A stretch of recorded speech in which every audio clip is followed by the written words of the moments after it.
come with me to Japan. I recently flew across the world to attend Star Wars Celebration and demo the new Star Wars VR game Beyond Victory on the MetaQuest. This was such a cool opportunity. I have always dreamed of visiting Japan, and as someone who has been a pretty big Star Wars fan for most of my life and went to Celebration Orlando in 2017, going back as a content creator made it all the more special.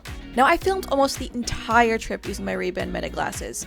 If you don't have a pair, I highly recommend them. The flight to Japan was long and filled with mushrooms. Now, I'm a vegetarian, and for some reason, they think all vegetarians want are mushrooms. I'm not sure how or why mushrooms became a meat replacement.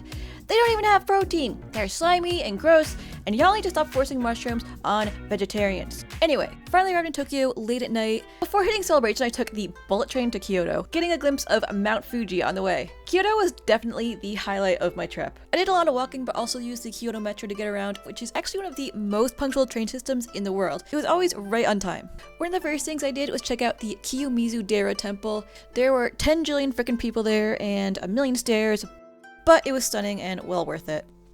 I then got to attend a traditional tea ceremony where they dress you up in a kimono and teach you the proper way to make and drink matcha. My wrist nearly gave out from all the whisking, but honestly, it was such a cool experience, and the gardens where the ceremony was held were absolutely beautiful. It was definitely a highlight of the trip. I then went to check out a peaceful little walk called the Philosopher's Path. It was very serene, very beautiful. Then it was time to head to the Fushimi Inari Shrine. This is one of Kyoto's most visited spots, and it definitely felt like it. So I took a quiet detour through a bamboo forest to escape the crowds. I wasn't able to reach the top before sunset, however I did get to walk through the iconic red gates. I woke up early the next morning as it was my last day in Kyoto. Unfortunately, I could not find a gym, so I had to improvise using bamboo. Then, because I am a huge moss fan, I headed to Saihoji Moss Temple. I started with a sutra tracing, very peaceful. Then I wandered into the garden and entered a full state of spiritual ecstasy over the moss. After reaching Moss Nirvana, I stopped at a tiny soba shop nearby, apparently one of the oldest in Japan. It was run by the sweetest older lady who didn't speak any English but was very enthusiastic about sharing the history of the place. It ended up being my favorite place I ate on the trip. Then it was time for some more hiking. I took in the views, including Remy Malik, and then headed off to the next destination.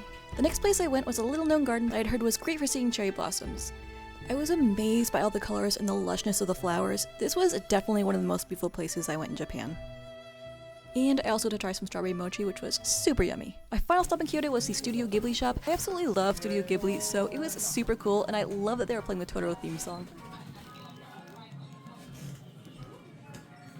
I then took the train back to Tokyo and was met with a pretty cool view from my hotel. I walked around Tokyo and tried some of the famous claw machines with zero luck. This might shock you all to hear, but I think they might be rigged. The next morning I checked out Team Lab Borderless, which is an insanely cool digital art museum. It had so many cool and unique rooms that photo and video just can't really do justice. I would highly recommend it if you ever find yourself in Tokyo. Then of course I had to get some ramen, so I went to one of the ramen spots where you sit in your own little booth, so you can be antisocial and eat in total peace. Honestly, it is an introvert's dream. Then I went to this really cool place called Cafe Reissue. They do custom 3D latte arts, so I had them make my Otter Worley logo, and it turned out so good. I absolutely loved it. Then it was time for what I came to Japan for, Star Wars Celebration. I was ushered into a private demo booth to try out the upcoming Star Wars VR game, Beyond Victory. After a brief intro to the game, I put on the headset and was transported to a galaxy far, far away. This Star Wars game is unique in that it combines both VR and mixed reality. The VR was impressive with great attention to detail and on par with the previous ILMX Lab Star Wars games. Then I got to do the pod racing in mixed reality so I could see my surroundings while racing my pod. The pod racing was definitely challenging at first. You have to have very quick reaction times, but I do love a good challenge. Overall, it was a super cool experience and definitely a dream come true for a Star Wars fan. I'm excited to play the game in its entirety when it comes out. The next day I went to Hitachi Seaside Park to be one with nature. So did everyone else. There were approximately 1 trillion people there. But honestly, it still blew me away. Endless fields of blue nemophila flowers, tulip gardens. It was like stepping into a Windows wallpaper, if that wallpaper had a crowd control problem. On my last day, of course, I just stopped by the Tokyo Nintendo store. It was a really fun spot to explore, and the giant Mewtwo statue was super cool. The final thing I did in Tokyo was head to Tokyo Dome City and hit the amusement park there. The roller coaster is insane. It hits 80 miles per hour and has a stunning view of the city. I went on multiple times. Sadly, they wouldn't let me record with my Ray-Ban Meta glasses. They probably would have flown right off. Then I went on a log flume style ride and naturally got completely soaked at the end. And finally, I hit the Ferris wheel. This Ferris wheel had karaoke, which I think all Ferris wheels should have. This Ferris wheel has ruined all other Ferris wheels for me. I sang Celine Dion and obviously absolutely crushed it.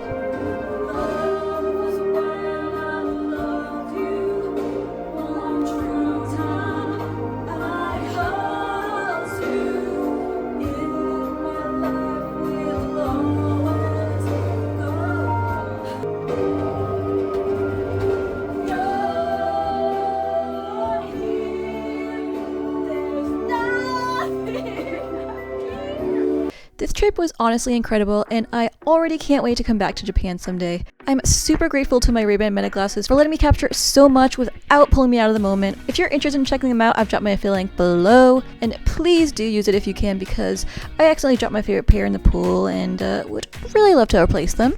Thank you all so much for watching and supporting. It really means a lot. Hope you all have an utterly awesome day.